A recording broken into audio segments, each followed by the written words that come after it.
السلام عليكم ورحمة الله وبركاته. بسم الله الرحمن الرحيم. الحمد لله رب العالمين، والصلاة والسلام على سيد الأنبياء والمرسلين وعلى آله وصحبه أجمعين، أما بعد، فإن أصدق الحديث كتاب الله، وأحسن الهدي هدي محمد صلى الله عليه وسلم، وخير الأمور أوازمها، وشر الأمور محدثاتها، وكل محدثة بدعة، وكل بدعة ضلالة، وكل ضلالة في النار. وبالسند المتصل منا إلى الشيخ الإمام الهمام الحافظ الحجة أمير المؤمنين في الحديث أبي عبد الله محمد بن إسماعيل بن إبراهيم بن المغيرة بن البردي الجوفي اليماني البخاري رحمه الله تعالى. اللهم انفعنا بعلومه وعلومهم، آمين يا رب العالمين. أنه قال: باب قول الله: ونضع الموازين القسط ليوم القيامة، وأن أعمال بني آدم قولهم توزن. وقال مجاهد: القسط الأرض بالرومية، ويقال القسط مصدر المفسد وهو العادل، وأما القسط فهو الجائر. وبه قال حدثنا أحمد بن أشكاب قال حدثنا محمد بن فضيل عن عمارة بن الكعكاء عن أبي زرعة عن أبي هريرة رضي الله تعالى عنه قال: قال النبي صلى الله عليه وسلم: كلمتان حبيبتان إلى الرحمن، خفيفتان على اللسان، ثقيلتان في الميزان، سبحان الله وبحمده، سبحان الله العظيم. صدق الله العظيم.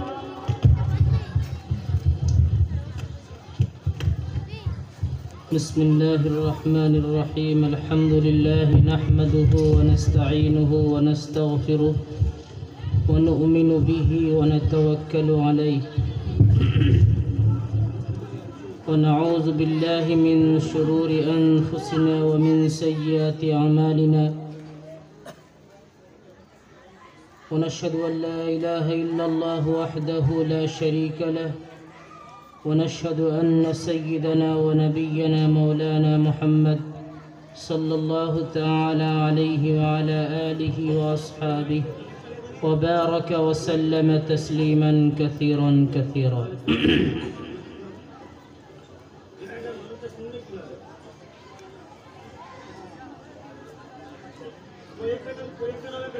আল্লাহ পাক মানুষের হেদায়েতের জন্য যুগে যুগে আম্বিয়া আলাইহিমুস সালাতু ওয়াস সালামকে প্রেরণ করেছেন।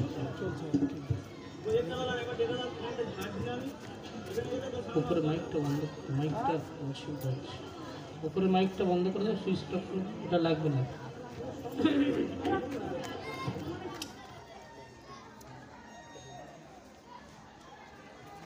এবং এই নবীদের সিলসিলা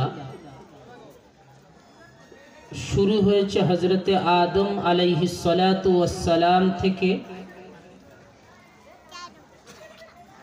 এবং এর পরিসমাপ্তি ঘটেছে জনাবে রাসূলুল্লাহ সাল্লাল্লাহু আলাইহি ওয়াসাল্লাম এর মাধ্যমে। বুখারী শরীফের প্রথম খণ্ডে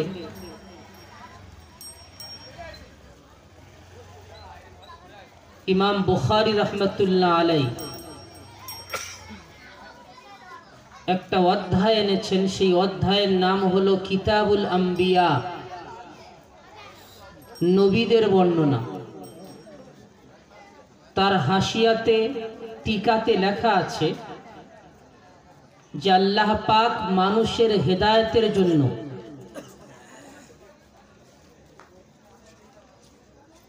1,24,000 পয়গম্বর প্রেরণ করেছেন। সাহেবে ফাতহুল বারি আল্লামা ইবনে হাজার আসকালানি রহমতুল্লাহ আলাই, যিনি বুখারী শরীফের সর্ববৃহৎ এবং নির্ভরযোগ্য ব্যাখ্যা গ্রন্থ লিখেছেন, তার নাম হলো ফাতহুল বারি। তার মধ্যে তিনি সহিহ ইবনে হিব্বান একটা হাদিসের কিতাব আছে, তার হাওয়ালা, তার উদ্ধৃতি দিয়ে এ কথাটা লিখেছেন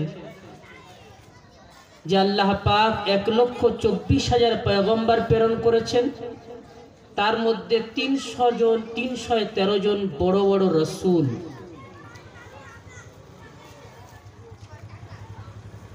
বহু কিতাব আল্লাহ পাক প্রেরণ করেছেন, যার সংখ্যা হলো 104টি।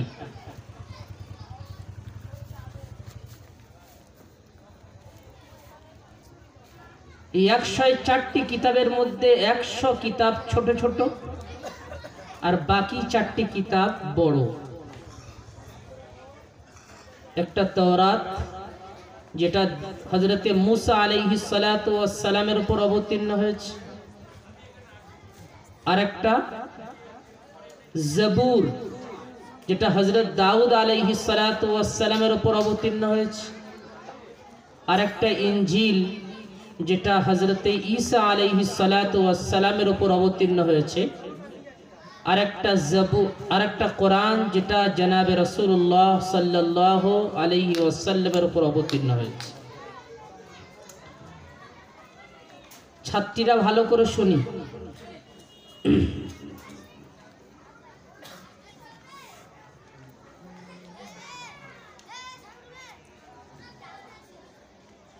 আমাদের অনেকের ধারণা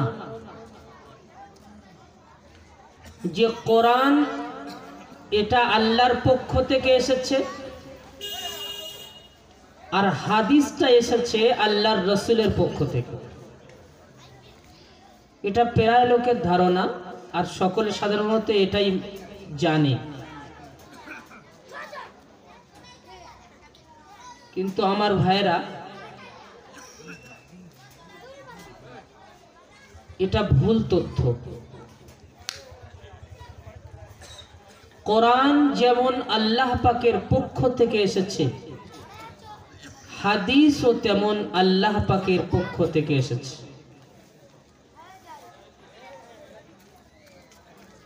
তার দলিল কোরআন পাকের মধ্যে আছে।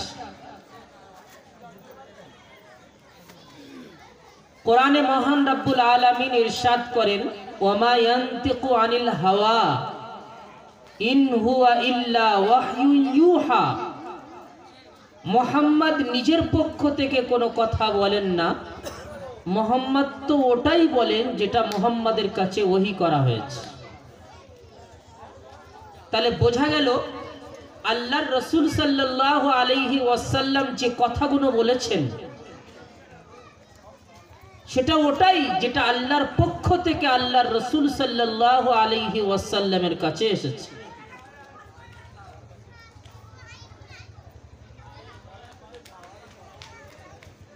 কোরআন পাকের মধ্যে এসেছে, ছাত্রীরা পড়েছে বুখারী শরীফের শুরুতে, বাবু কাইফা কানা বাদউল ওয়াহি। ইমাম বুখারী সর্বপ্রথম ওহীর অধ্যায় দিয়ে, ওহীর বর্ণনা দিয়ে শুরু করেছেন। এখানে একটা হাদিস এনেছেন ইমাম বুখারী রাহমাতুল্লাহ আলাইহি, হযরতে আব্দুল্লাহ বিন আব্বাস রাদিয়াল্লাহু তাআলা আনহুমার হাদিস। কোরআন যখন অবতীর্ণ হয়, যখন কোরআনের কোন আয়াত আল্লাহর রাসূল সাল্লাল্লাহু আলাইহি ওয়াসাল্লামের কাছে আসে, জিবরাইল যখন আল্লাহর রাসূলের সামনে পেশ করেন, তখন আল্লাহর রাসূল সেটাকে ইয়াদ করার জন্য, মুখস্থ করার জন্য বারবার সেটা তেলাওয়াত করতেন। এতে আল্লাহর রাসূলের কষ্ট হতো। আল্লাহ পাক কোরআন পাকের মধ্যে বর্ণনা দিয়েছেন, সূরার কিয়ামার মধ্যে এর বর্ণনা এসেছে।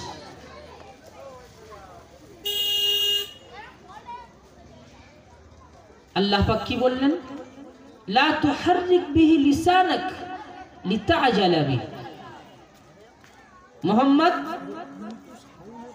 তাড়াহুড়ো করো না, জবানকে খুব দ্রুত গতিতে চালাবে না,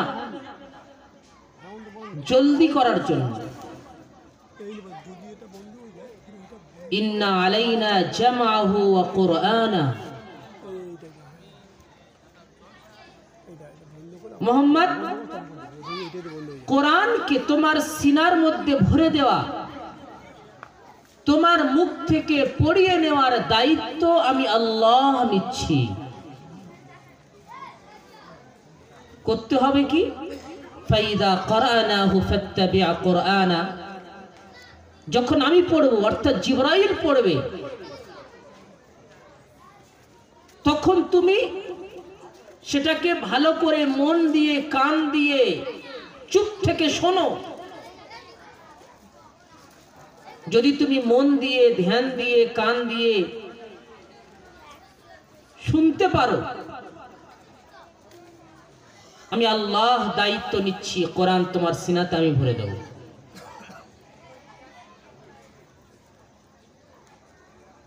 এই আয়াতের মধ্যে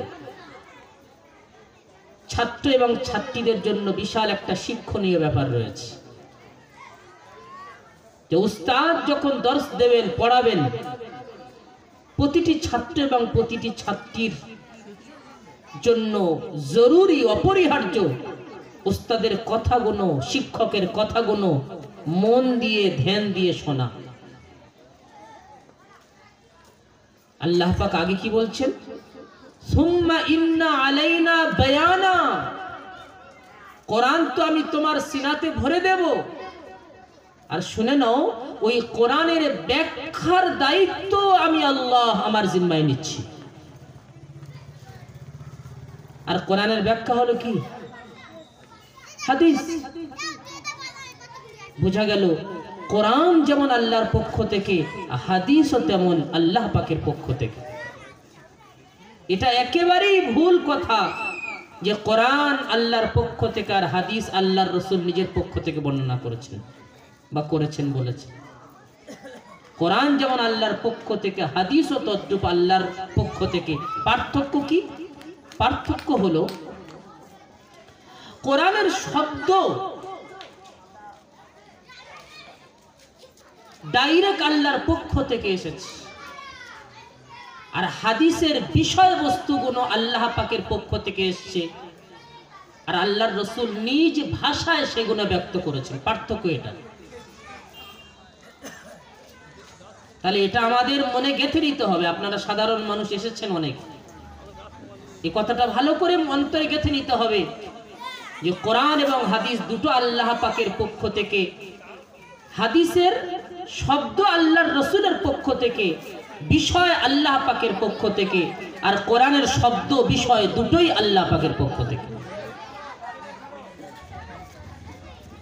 হাদিসের সর্বশ্রেষ্ঠ কিতাব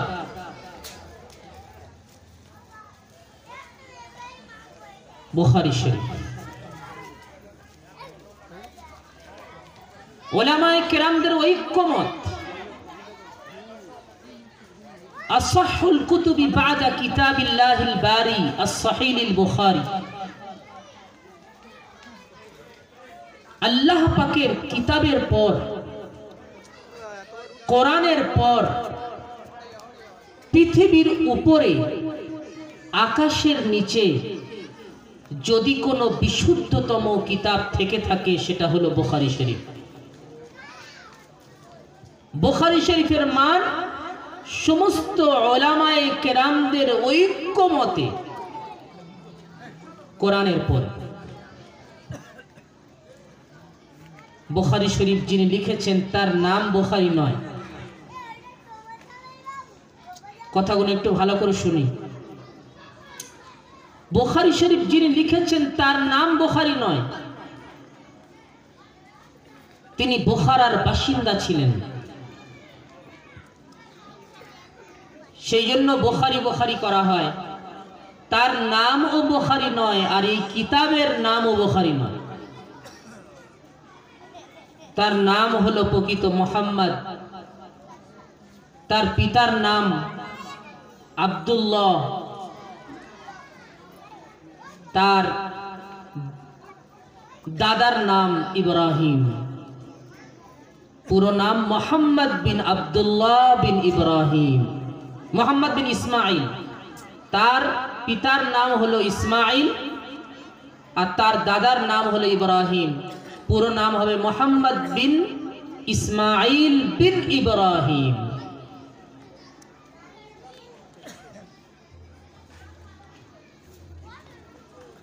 যেমন আল্লাহ রসুল সাল্লাল্লাহু আলাইহি ওয়াসাল্লামের নাম হলো মোহাম্মদ,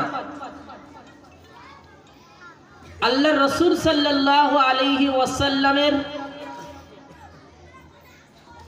পিতা একদিক থেকে হযরত ইসমাইল আলাইহিস সালাতু ওয়াস সালাম আর তার আদি পিতা হযরত ইব্রাহিম আলাইহিস সালাতু ওয়াস সালাম।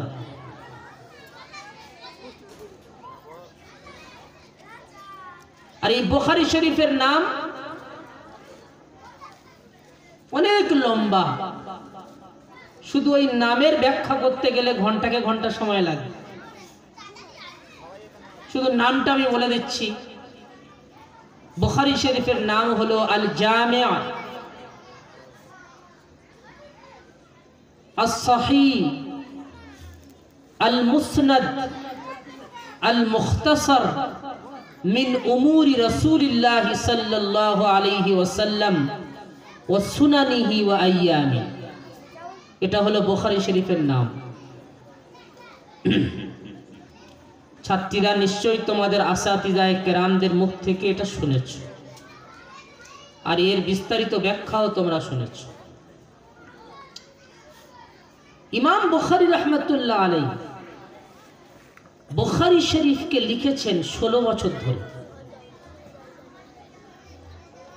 6 লক্ষ হাদিসকে সামনে রেখে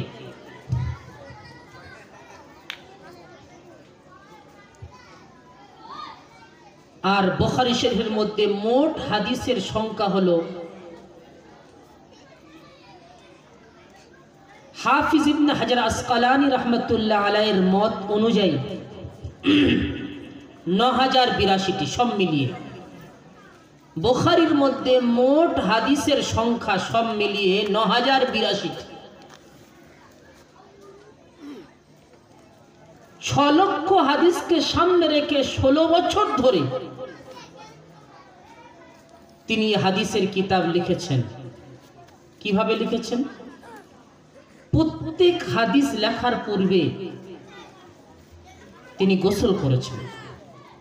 কত পাক পবিত্র, কত বড় মানুষ দেখুন। আল্লাহ কারোর মকবুলিয়ত, আল্লাহ পাক কারোর কবুলিয়ত এমনি দেন না, তার পিছনের ইতিহাস পড়তে হয়, তার জীবনী পড়তে হয়। তার ছোটবেলা কেমন ছিল, তার শৈশবকাল কেমন ছিল, তার যৌবন কেমন ছিল, তিনি তার জীবনটা কিভাবে কাটিয়েছেন, এগুলো দেখার ব্যাপার থাকে। ইমাম বুখারী রাহমাতুল্লাহ আলাইহি প্রতিটা হাদিস লেখার পূর্বে গোসল করেছেন। কি ঠান্ডা, কি গরম, কি সকাল, কি বিকাল, কি দুপুর, কি রাত, প্রতিটা হাদিস লেখার পূর্বে গোসল করেছেন। তারপর 2 রাকাত নামাজ পড়েছেন। তারপর আল্লাহর সাথে পরামর্শ করেছেন, ইস্তেখারা করেছেন। আল্লাহর পক্ষ থেকে যখন ওনার অন্তরে রায় আসে তখন বিসমিল্লাহ বলে একটা হাদিস লিখেছেন। এইভাবে 9082টি হাদিস তিনি বুখারীর মধ্যে নিয়ে এসেছেন।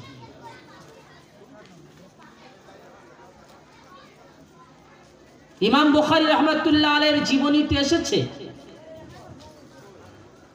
তিনি জীবনে কখনো গীবত করেননি।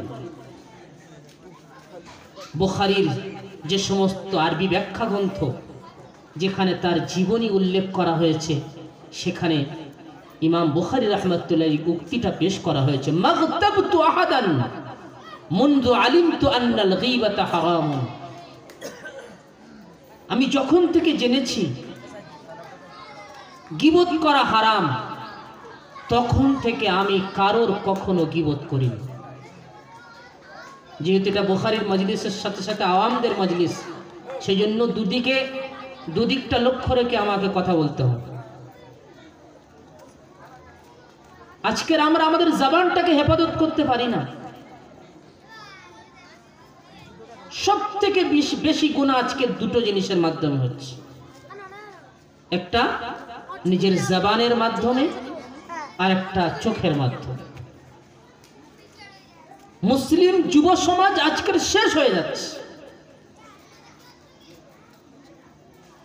মোবাইলের ফিতনা যুবক যুবতীদেরকে পুরো শেষ করে দিচ্ছে। ইহুদিদের হাতে আপনারা মোবাইল পাবেন না, এই যে অ্যান্ড্রয়েড মোবাইল আপনারা দেখতে পাচ্ছেন, ইহুদিদের হাতে পাবেন না, অথচ এটা তাদের তৈরি করে। দাজ্জাল আসার পরিপূর্ণ ব্যবস্থা সারা বিশ্ব জুড়ে ইহুদিরা করছে। হাদিস পাকের মধ্যে এসেছে, রাসূল করিম সাল্লাল্লাহু আলাইহি ওয়াসাল্লাম বলেছেন, দাজ্জালের সাপোর্টার হবে আসফাহানের 70,000 ইহুদি।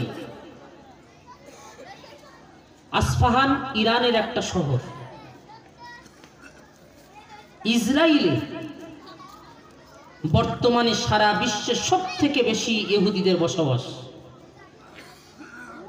90 লক্ষ ইহুদি ইসরায়েলে বসবাস করে। আর তারপরে দ্বিতীয় বৃহত্তম ইহুদি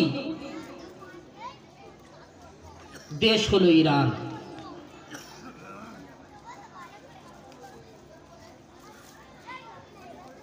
আমার ভাইরা, ইহুদিরা দাজ্জালকে খোদা মানে।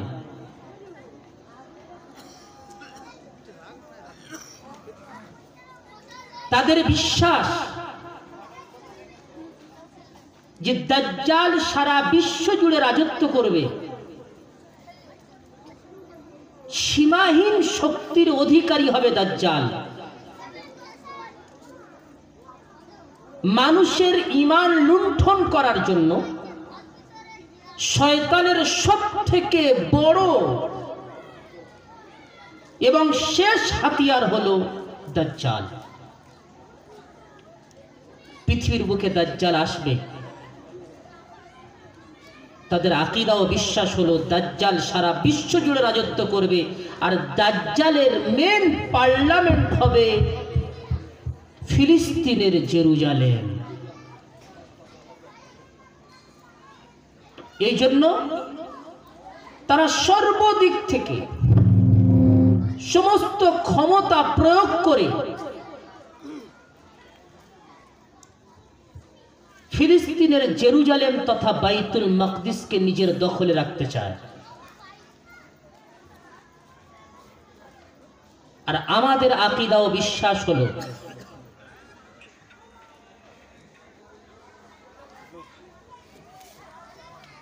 মানুষের ত্রাণকর্তা হিসাবে পৃথিবীর বুকে একজন নবী আসবেন। আল্লাহর রাসূলের শরীয়তকে বিশ্বের বুকে বলবৎ করার উদ্দেশ্যে তার নাম হবে ঈসা। ইহুদিরা তাকে হত্যা করতে চেয়েছিল, কিন্তু তাকে হত্যা করতে পারেনি। তাদের আকীদা ও ধারণা ছিল যে তারা যাকে হত্যা করেছে সেই হলো ঈসা। ঈসার চতুর্দিকে ঈসার ঘরটাকে ইহুদিরা ঘিরে নিয়েছিল।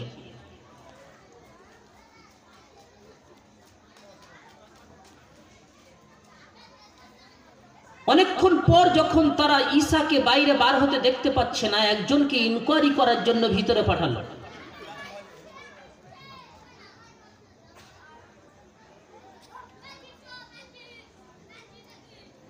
ঠিক সেই মুহূর্তে মহান রব্বুল আলামিন হযরত জিবরাইল আলাইহিস সালাতু ওয়াস সালামকে পাঠালেন। হযরত জিবরাইল আলাইহিস সালাতু ওয়াস সালাম ঈসার ঘরের ছাদকে ডাইরেক্ট ফাটিয়ে দিয়ে ঈসাকে জীবিত অবস্থায় আকাশে তুলে নিয়েছিলেন। আর ওই ব্যক্তি যাকে ইনকোয়ারি করার জন্য এরা ভিতরে পাঠালো, তার আকৃতি আল্লাহ পাক ঈসার আকৃতি করে দেন। ইহুদিরা ভিতরে প্রবেশ করে ওই ব্যক্তিকে হত্যা করে, কিন্তু তাদের সন্দেহ হয়ে গেল, যদি এই ঈসা হয় তাহলে আমরা যাকে পাঠালাম সে গেল কোথায়, আর যদি এ সেই ব্যক্তি হয় তাহলে ঈসা গেল কোথায়। কিন্তু তা সত্ত্বেও তাদের ইয়াকিন এটাই ছিল যে আমরা ঈসাকেই হত্যা করেছি। খ্রিস্টানদের নবী হলেন ঈসা, খ্রিস্টানদেরও আকীদা এটাই ছিল যে ইহুদিরা যাকে হত্যা করেছে সেই হলো ঈসা আমাদের নবী। এই ঘটনার 600 বছর পর কোরআন অবতীর্ণ হচ্ছে। কোরআন এসে পরিষ্কারভাবে দ্ব্যর্থহীন ভাষায় ঘোষণা করল, ওমা কাতালুহু ওমা সালাবুহু ওয়ালাকিন শুব্বিহা লাহুম। এরা ঈসাকে হত্যা করেনি, এরা ঈসাকে কতল করেনি, এদের ধোঁকা হয়ে গেছে। বার রাফাহুল্লাহু ইলাইহি, বরং আল্লাহ পাক জীবিত অবস্থায় ঈসাকে নিজের দিকে তুলে নিয়েছিলেন। সেই ঈসা আলাইহিস সালাতু ওয়াস সালাম বিশ্বের বুকে আসবেন। আমার নবী তার পাক ও পবিত্র জবানে ভবিষ্যৎবাণী করেছেন। ঈসা কেমন ভাবে আসবেন, কোথায় তার অবতরণ হবে, সেটাও আল্লাহর রাসূল বলেছেন। সিরিয়ার দামেস্কের মিনারার পূর্ব দিকে ঈসা আলাইহিস সালাতু ওয়াস সালাম ডাইরেক্ট আকাশ থেকে নামবেন দুজন ফেরেশতার উপর ভর দিয়ে। ঈসা আলাইহিস সালাতু ওয়াস সালাম সারা বিশ্ব জুড়ে ইসলামী শাসন ব্যবস্থা প্রতিষ্ঠা করবেন। আর ঈসা আলাইহিস সালাতু ওয়াস সালাম মের পার্লামেন্ট, ঈসা আলাইহিস সালাতু ওয়াস সালামের রাজত্বের মেন মার্কাজ হবে ফিলিস্তিনের জেরুজালেম। যেমন ইহুদিদের বিশ্বাস দাজ্জাল পৃথিবীর বুকে আসবে আর দাজ্জাল সারা বিশ্ব জুড়ে রাজত্ব করবে, তার মেন পার্লামেন্ট হবে ফিলিস্তিনের জেরুজালেম। তেমনি আমাদের আকীদা ও বিশ্বাস হলো ঈসা আলাইহিস সালাতু ওয়াস সালাম পৃথিবীর বুকে আসবেন আর তিনি সারা বিশ্ব জুড়ে রাজত্ব করবেন, আর তার মেন পার্লামেন্ট হবে ফিলিস্তিনের জেরুজালেম। সেই জন্য মুসলমান সব কিছু দিতে প্রস্তুত আছে, কিন্তু ফিলিস্তিন এর জেরুজালেম তথা বাইতুল মাকদিস নিজের হাতছাড়া করতে তারা কোনোদিন পার দেবে না। তারা সর্বদা চেষ্টা করবে, মুসলমানরা সর্বদা চেষ্টা করবে ফিলিস্তিনের জেরুজালেম নিজের কবজায় আনা। আমি যে কথা বলছিলাম,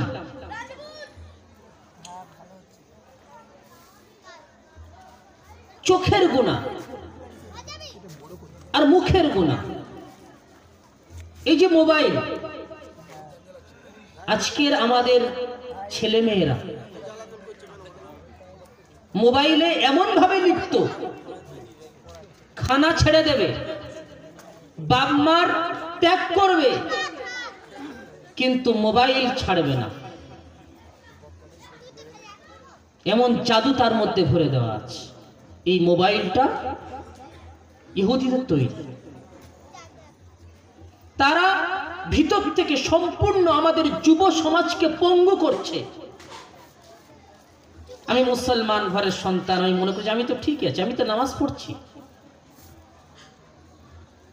চোখ কান খুলে রেখে চলুন। আপনি কেমন ভাবে দাজ্জালের ফিতনায় জড়িয়ে যাচ্ছেন আপনি নিজেই বুঝতে পারছেন না।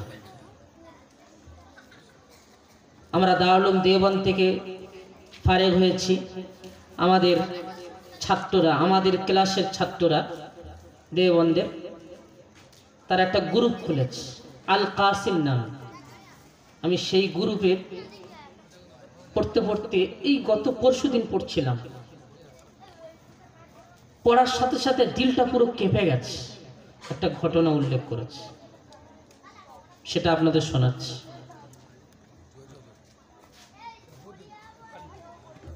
14ই ফেব্রুয়ারি পার হয়ে গেছে, তাই না? 14 ফেব্রুয়ারির ঘটনা। একজন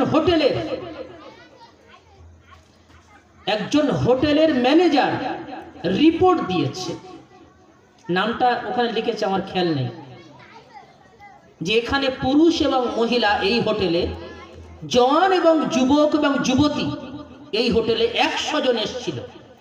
100 জওয়ান 100 যুবক, প্রত্যেকে জোড়া জোড়া। এই 100 জন পুরুষ এবং মহিলা যারা জোড়া জোড়া এসেছিল, একত্রে এসেছিল, নিজের ইচ্ছাকে পূরণ করার জন্য। তাদের মধ্যে 80 জন ছিল মুসলমান, 80 জন মহিলা ছিল মুসলমান। কিন্তু আরো আফসোসের কথা শুনবেন, ওই 80 জন মহিলার বয়ফ্রেন্ড যারা ছিল তারা সকলেই ছিল অমুসলিম। ভাবতে পারবেন?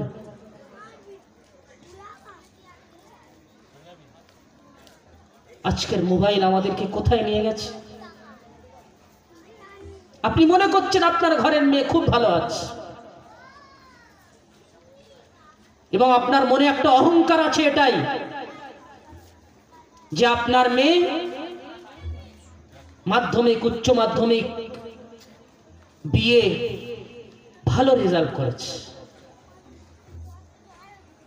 আমার মেয়ে অনেক উচ্চ জায়গায় পৌঁছাবে, এটা আপনার মনের তামান্না, বাসনা, আর এর কারণে আপনি গর্বিত। কিন্তু একটু খেয়াল নিয়ে করে দেখুন, আপনার মেয়ে সঠিক জায়গা আছে তো? দিনই আদৌ জানে না ইসলাম ধর্মটাই কি। ইসলামের পাক ও পবিত্র ধর্ম, এত পাক ও পবিত্র ধর্ম পৃথিবীর ইতিহাসে না কখনো এসেছে না আসবে।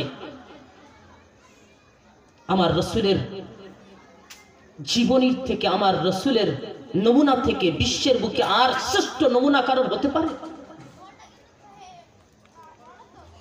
পৃথিবীর জন্মলগ্ন থেকে নিয়ে আজও পর্যন্ত পৃথিবীর ইতিহাসে এমন সত্যবাদী, আমানতদার, ন্যায়পরায়ণ ব্যক্তিকে পৃথিবী জন্ম দেয়নি, যার মাকাম, যার মান, যার মর্যাদা আমার আল্লাহ নিজের পরে দিয়েছেন। জ্ঞানে, গুণে, রূপে, মানে সর্বশ্রেষ্ঠ যাকে বানিয়েছেন, কোন দিক থেকে নেবেন? পৃথিবীর সব থেকে সেরা কমান্ডার আমার রসুল, পৃথিবীর সব থেকে জ্ঞানী আমার রসুল, পৃথিবীর সব থেকে বড় বৈজ্ঞানিক আমার রসুল, পৃথিবীর সব থেকে সুন্দর ব্যক্তি আমার রসুল। আয়েশা সিদ্দিকার ঘটনা পড়ো। আয়েশা সিদ্দিকা রাদিয়াল্লাহু তাআলা আনহা তিনি বলেছেন, মিশরের নারীরা ইউসুফের সৌন্দর্য দেখে এমন মুগ্ধ হয়েছিল, তারা তাদের হাতটাকে কেটে দিয়েছিল। আমি আল্লাহর কসম খেয়ে বলতে পারি, মিশরের নারীরা যদি ইউসুফকে দেখার জায়গায় আমার স্বামীকে একবার দেখে নিত, আমার রসুলকে একবার দেখে নিত, আমি কসম খেয়ে বলতে পারি তারা নিজের হাতটাকে কাটার জায়গায় নিজের দিলটাকে কেটে দিত। কি মানুষ পেয়েছি আমরা!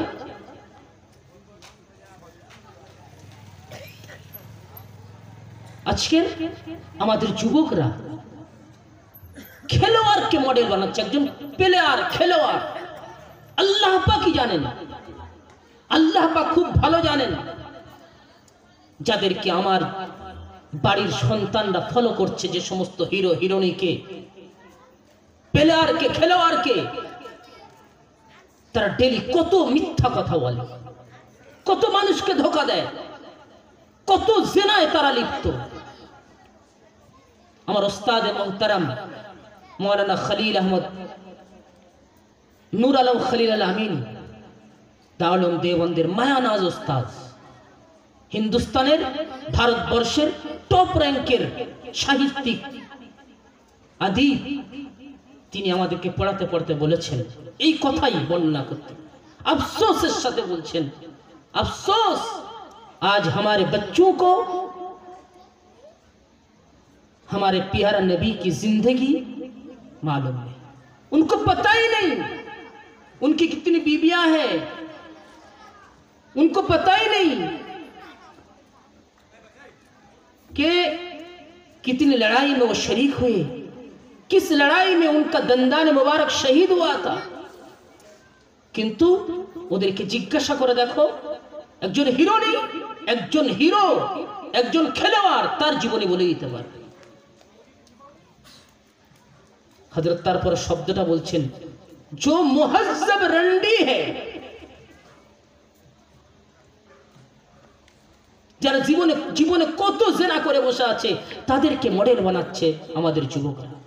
আল্লাহ রাসূল সাল্লাল্লাহু আলাইহি সাল্লাম 1400 বছর আগে বলে গেছেন, নাহা রাসূলুল্লাহ সাল্লাল্লাহু আলাইহি ওয়াসাল্লাম আনিল কাযা, রাসূল করিম সাল্লাল্লাহু আলাইহি ওয়াসাল্লাম চুল ছোট বড় করতে নিষেধ করেছেন। যখন আমার রাসূল এই কথাটা বলেছেন, হয়তো সেই জামানায় কোন সাহাবীরা এটা ভাবতেই পারেনি যে চুল ছোট বড় হতে পারে, কিন্তু আজকের আমাদের যুবক বন্ধুরা করছে কি করেন? আর বলুন না, করছে কি করেন? কি অবস্থায় তাদের চলাফেরা? এই জন্য দ্বীনি শিক্ষা অর্জন করা জরুরি। আজকে যে সমস্ত বাচ্চারা এখান থেকে পড়ে ফারেক হচ্ছে, যারা মাদ্রাসায় পড়ুয়া, আপনার যদি দুজন মেয়ে থাকে, একজন মাদ্রাসা পড়ুয়া মেয়ে আর একজন স্কুল পড়ুয়া মেয়ে, দুজনের মধ্যে আপনি কম্প্রোমাইজ করুন। কে কত পর্দা নাশিনী, কে কত ধার্মিকা, কে কত আল্লাহওয়ালি, কার নামাজের কত পাবন্দি আপনি অটোমেটিকলি বুঝতে পারবেন। আজকের আমাদের মধ্যে দ্বীন নেই বলে, শরীয়ত নেই বলে, দ্বীনের সঠিক শিক্ষা নেই বলে আমাদের বাড়ির মেয়েরা মুসলিম ছেলেদের হাত ধরে অন্য জায়গায় চলে যাচ্ছে।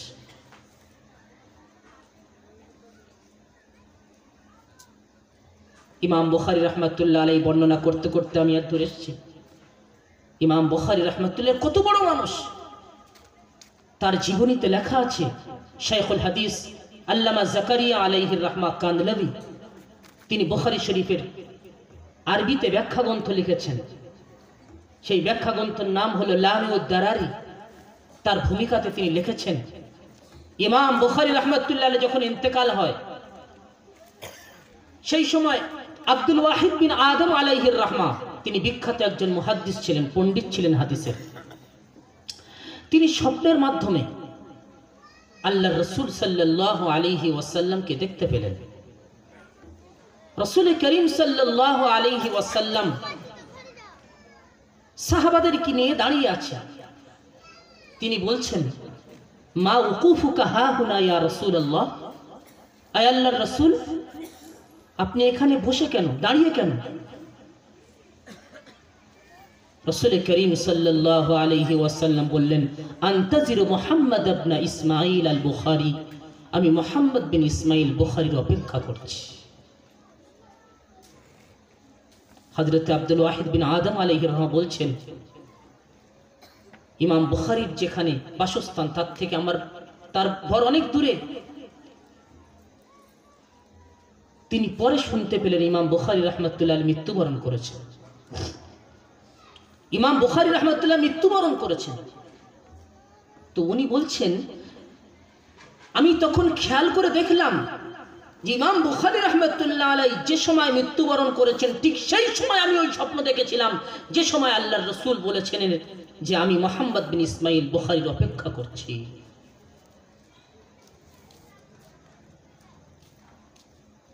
কত সম্মানী কিতাব, কত মর্যাদাপূর্ণ কিতাব আজকের এই সমস্ত বাচ্চারা পড়েছে। সৌভাগ্যবান তারা যারা পড়েছেন, যারা পড়িয়েছেন। আপনাদের এর পিছনে অনেক অর্থ রয়েছে, অনেক শ্রম রয়েছে, মেহনত রয়েছে। আপনারাও বেকার যাবেন না। আপনার দ্বীনকে হেফাজত করার জন্য শরীয়তকে হেফাজত করার জন্য, ইতিম বাচ্চির মুখে পেটে একটা লোকমা দেওয়ার জন্য আপনাদের অবদান কম নেই। এই আশা সর্বদা মাদ্রাসা রাখবে আপনাদের কাছে যে আপনারা যেমন সহযোগিতা করে এসেছেন ভবিষ্যতেও করবেন। ইমাম বুখারী রাহমাতুল্লাহ আলাইহি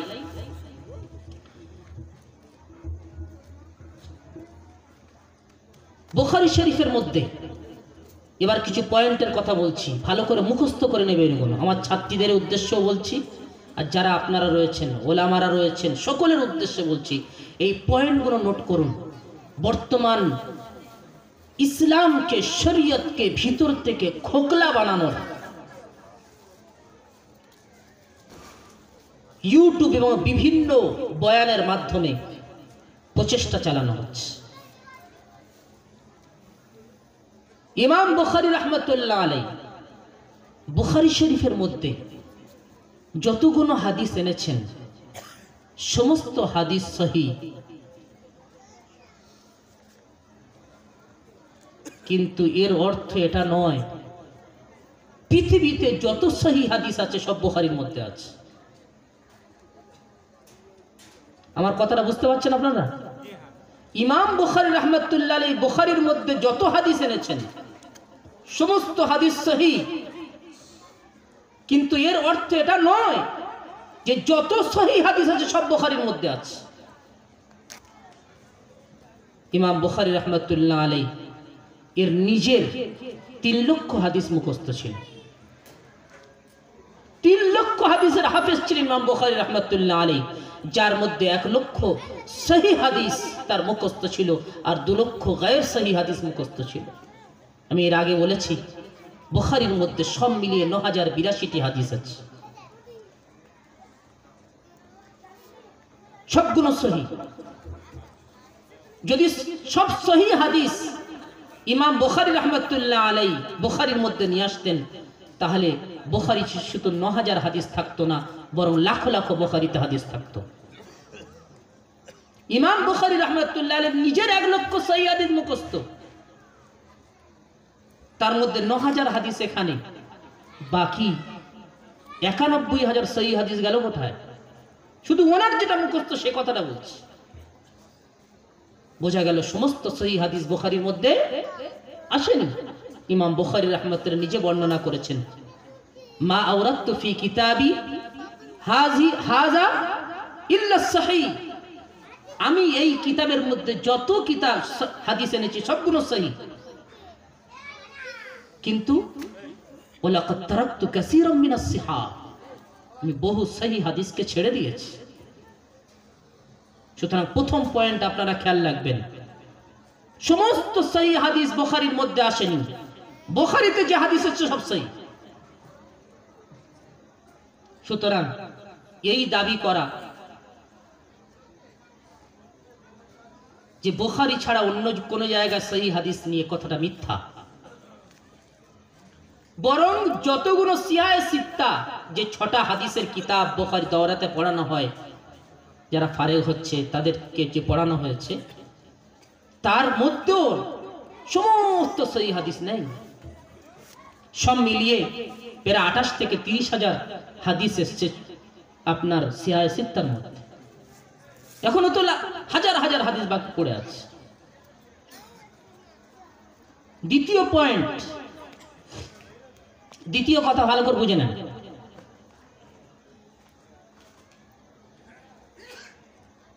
বুখারীতে আসলে তবে মানব,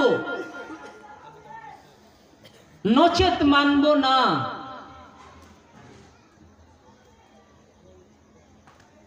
এই কথাটা ভুল। আমাদের কিছু মানুষ আছে না, যুবকরা রয়েছে যারা ইউটিউবের পিছনে ঘোরে, আর যারা 2-5 মাস একটু ইউটিউব দেখে নিজেকে অনেক বড় জ্ঞানী মনে করে, যারা নিজের হাদিসের পিছনে, কোরআনের পিছনে নিজের জীবনকে বিসর্জন দিয়েছে, তাদের থেকেও নিজেদেরকে অনেক জ্ঞানী মনে করে তারা। এটা তাদের নির্বুদ্ধিতার পরিচয়। কোরআন হাদিস কোনো খেলনা নয়।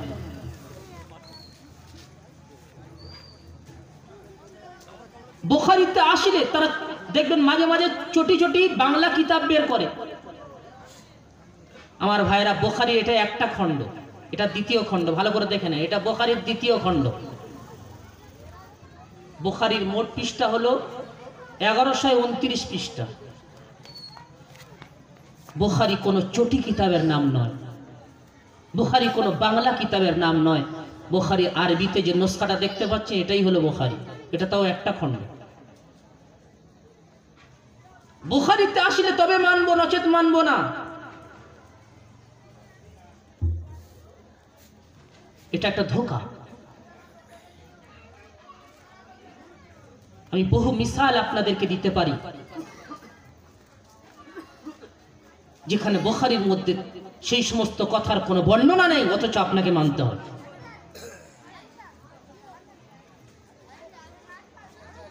মুয়াজ্জিন 5 ওয়াক্ত আজান দেয়, 5 ওয়াক্ত আজান দেয় মুয়াজ্জিন, আল্লাহু আকবার বলে লা ইলাহা ইল্লাল্লাহ পর্যন্ত। এই আজানের বাক্যগুলো বুখারীতে কোনো জায়গায় নেই। এখানে ওলামারা আছে যারা বুখারী পড়ান। এই আজানের বাক্যগুলো বুখারীতে কোনো জায়গায় নেই, শুরু থেকে নিয়ে শেষ পর্যন্ত খুলে দেখুন। তাহলে বুখারীতে নেই মানে এটা ছেড়ে দেবো তা নাকি? আজকের থেকে আজান দেওয়া বন্ধ করে দেবো তো? বোঝার ব্যাপার আছে, বহু জিনিস নেই। আল্লাহ রাসূল সাল্লাল্লাহু আলাইহি ওয়াসাল্লাম বসে পেশাব করেছেন,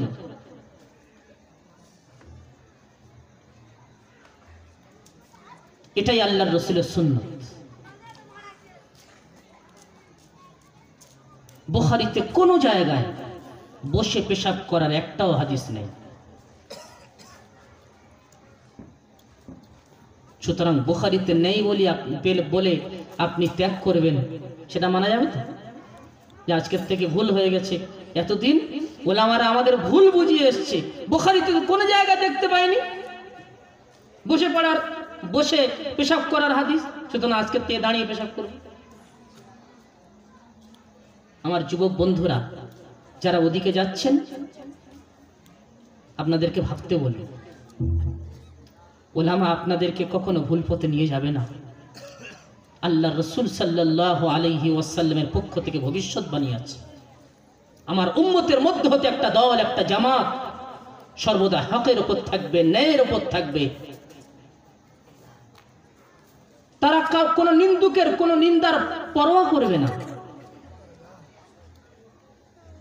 লা ইয়াজুরুহুম মান খাযালাহুম, তাদেরকে কেউ ক্ষতিও করতে পারবে না।